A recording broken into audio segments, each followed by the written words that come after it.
Hi guys, this is Tiffany, Hey guys, this is Derek. and welcome to Love Puerto Rico. We are back. We're back. It's been a minute. It hadn't been that long. We just took a little time doing Thanksgiving. Enjoy the family time. Yeah, family time and good eating. But it does feel like it's been a while since we did a video. Yeah. I mean, honestly, since we've been doing this, it's like you get into a flow, and if you break that flow, it always seems longer than it actually was. Like now, it hadn't been that long, but it just feels like that. Yeah, but Yeah.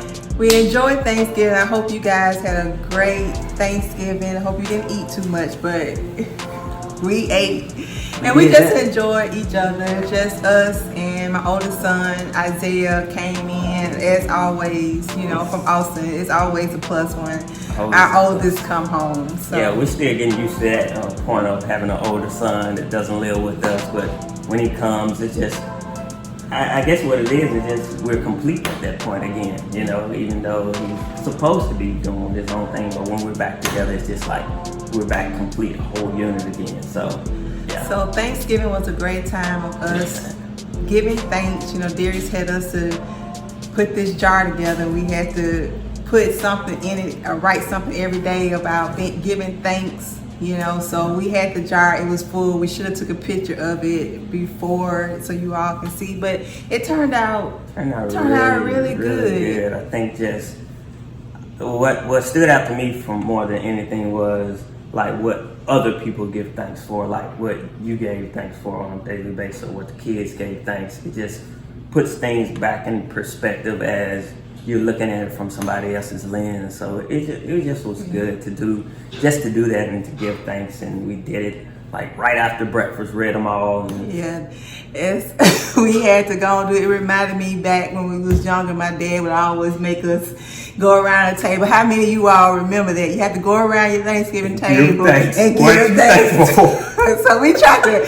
put a little twist on that tradition. A modernized version. Yeah. So this is my dad. He did the same thing. He just put a little twist on it. I think, honestly, you think about different generations, like you want to take the things that you got from your parents, but I think as a couple, even just thinking about that, your traditions from your home, my traditions from my family, bringing that together, as one when you get married, it's important that you find your traditions, not to throw away what you had growing up and stuff like that, but how does it look for Tiffany and Derek's, for our house? It took us a minute.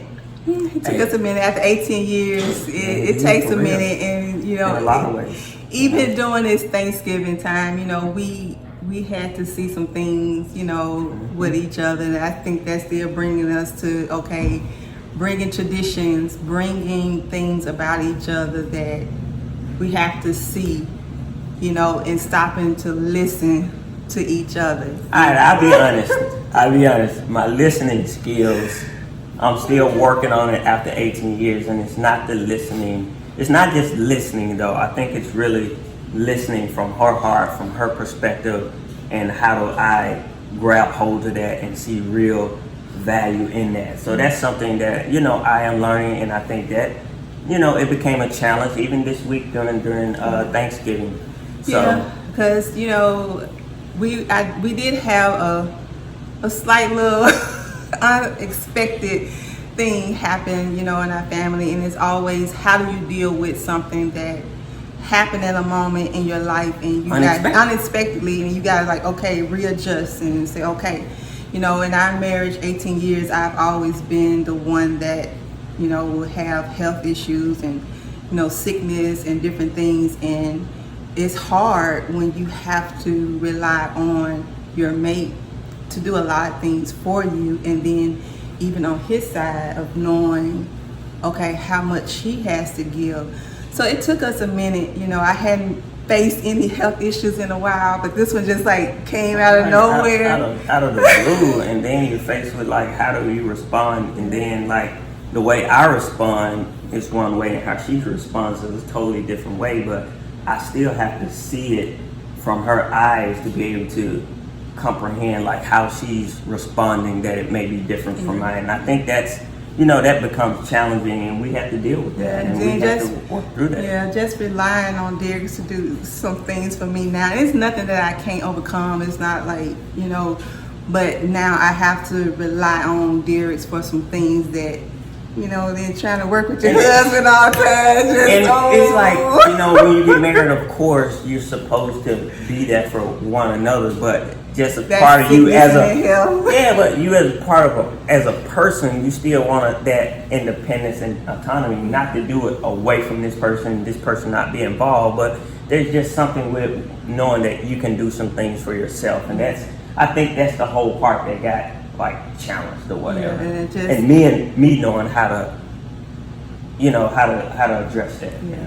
So it was a little bumpy road, us trying to speed we'll call it a speed bump. But it's always just learning that it's a marriage and it's both sides. It's challenging on both sides, and it's stopping to learn to listen to each other. But we have cried.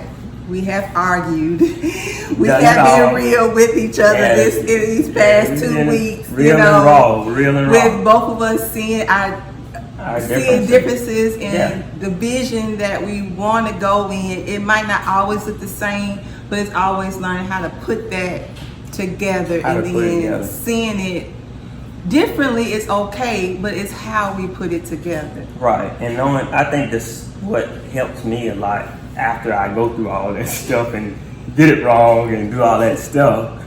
Honestly, that our end goal, most of the time, it's like almost 100% the same. Mm-hmm. We want the same things, what we're pursuing in life at this point and different things like that. We want the same thing, but it's just like, how do you get there, and the vision, or are we gonna do this first or do that or do it like this? That's what, where the bumps come in, but we're learning that. Yeah, but Darius, you came with a great revelation. See, like I told him. Let me take it down. Take that down, because you don't even know what I'm about to say. But you said I got a great revelation. I got you had puffed up head already. Yesterday, even we're married, and it's some things that I do better than him. It's some things that he do better than me, and it's learning how to say, okay, I trust you. You lead this. You do this. You take the leadership, and you lead. Yeah, and then it's not that neither one of us have anything over each other or have anything better than each other. It's just some things that I can't do that he can do. But it's not of us holding that like each other hostage to that. So it's learning to trust each other and saying, okay, I see the good in you, and I see the best in you, and I see it. And what I want, the strength. And I will defer to that strength, not that I become absent or like pull away from it, but no, I rally around that strength and support of you taking leadership in that particular role, task, whatever we call it. And it was eye opening, and took I don't want to say pressure off, but it took some of the burden off of us to really come to that. Yeah, because in the marriage, it's just about seeing the beauty in both of us and bringing that out in every way. So we didn't really have nothing much today. Just a short video to say we're here. Still here. Still love you guys. Still miss you, and hoping that you even had a blessed Thanksgiving, giving thanks with whatever that looks like. Because we know it probably was different this year. But, it's still something to be thankful for. Something. And thank you guys for going on the process of this marriage to love Puerto Rico. And it's been wonderful. It's been great. Thank you guys. Love you guys. Bye-bye. Boom.